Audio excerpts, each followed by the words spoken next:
Kichuya Ramadhan. Shiza anakwenda kula offside.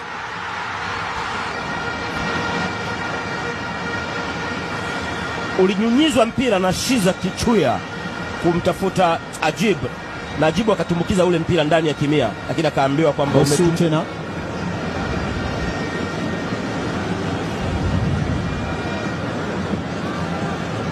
Juma Abdul hatari kwenye lango la Simba kule, kono kwamba ameotea. Yalikuwa yale ni majuto, ni mjukuu, na wanadai kwamba ameuteza kiasi fulani kwa mkono huko ndani ya nyavu. 1-0 aliutuliza, ukaugusa kwa mkono kiasi fulani. Yanga 1 Simba bila, wamenyanyuka, hawakubali kwamba ameushika mpira ule na bila kuitwa na mwamuzi na muda usimamishwa.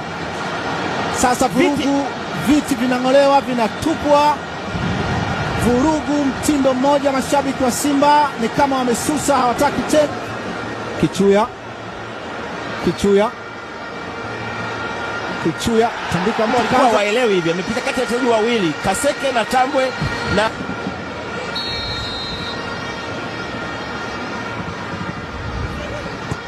tandika mamba kule.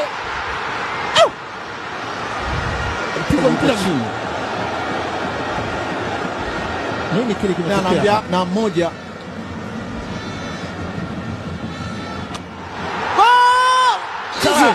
Unaonekana kama kwamba Juko Murshid yule ukapenya, golikipa kama ameugusa, lakini ulivyotua ukaonekana kama Muzamiru Yasin namtafuta huku Ajib Migomba. Ibrahim Migomba